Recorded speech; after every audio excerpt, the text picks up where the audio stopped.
भारत में ऐसे लोग हैं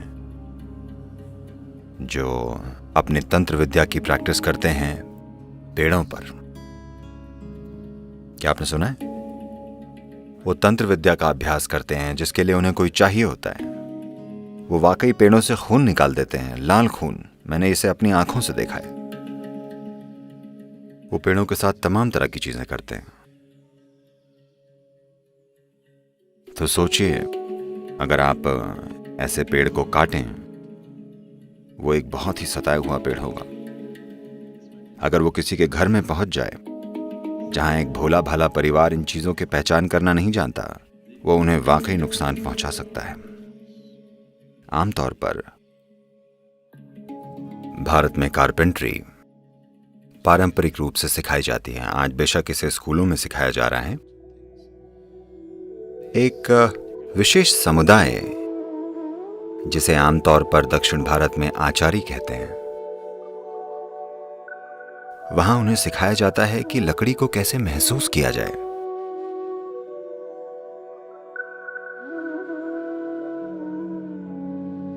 उसका उपयोग कैसे किया जाए। वो कभी कभी किसी लकड़ी को अस्वीकार कर देते हैं, वो इसे लेंगे ही नहीं। अब ऐसा नहीं होता क्योंकि पैसे जरूरी हैं। अब लकड़ी का हर टुकड़ा हर चीज में डलता है, ठीक है? और अब सब प्लाईवुड है, आपको पता ही नहीं चलता कि इसमें क्या पड़ा है।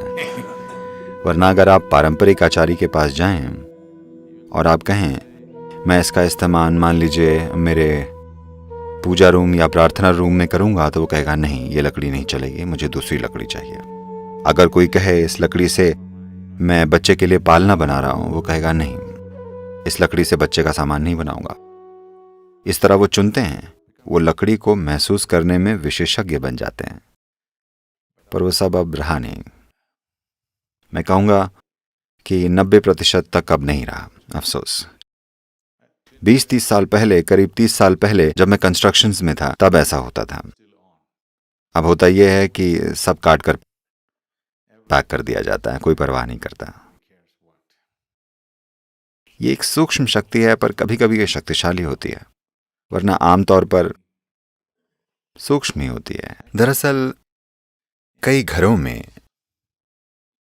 शायद अगर महिलाएं वैसी ना हो, मैं शिकायत नहीं कर रहा हूं, पर अगर उनका ध्यान करियर पर ना हो और वो कोमल हों और घर को महसूस कर पाएं, अगर वैसी महिलाएं हों तो शायद उन्हें पता होगा कि कहाँ क्या रखना है।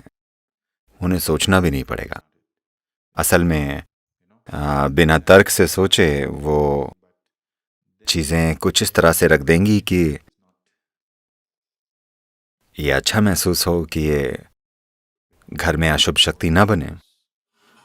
I'm sure a lot of women are sensitive to those things. They may not be conscious about it. मुझे यकीन है कई महिलाएं इन चीजों के प्रति संवेदनशील हैं। शायद वे इस बारे में सचेत ना हो, क्योंकि मैंने मेरी एक चाची को देखा है।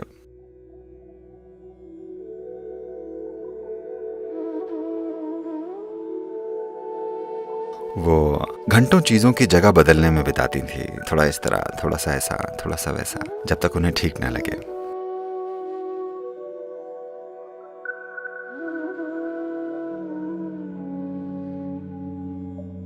मैं भी ऐसा ही हूं।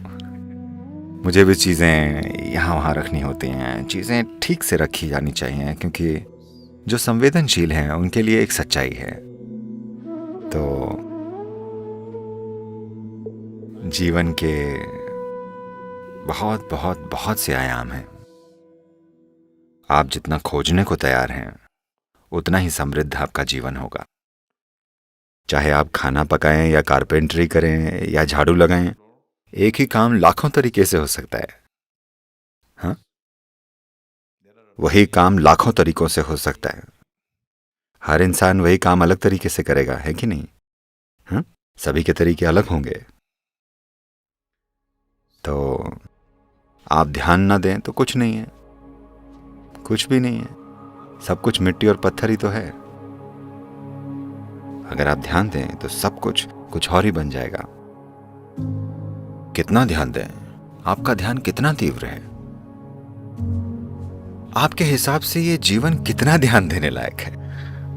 ये एक बड़ा सवाल है। आपके हिसाब से जीवन पर कितना ध्यान दिया जाना चाहिए? कितना? जितना हो सके उतना, है ना? अगर आप ध्यान दें तो सब कुछ आकर्षक है, सब कुछ शानदार है, सब भव्य है, सब कुछ देवत्व का द्वार है। अगर आप ध्यान न दें तो सब कुछ बस मिट्टी और पत्थर है।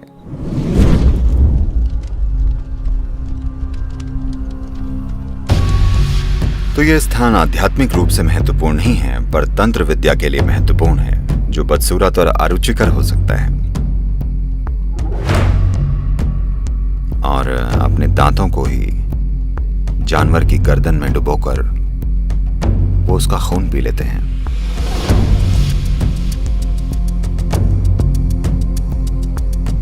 ऐसी चीजें घर में लाकर लोग खुद को भारी नुकसान पहुंचा सकते हैं।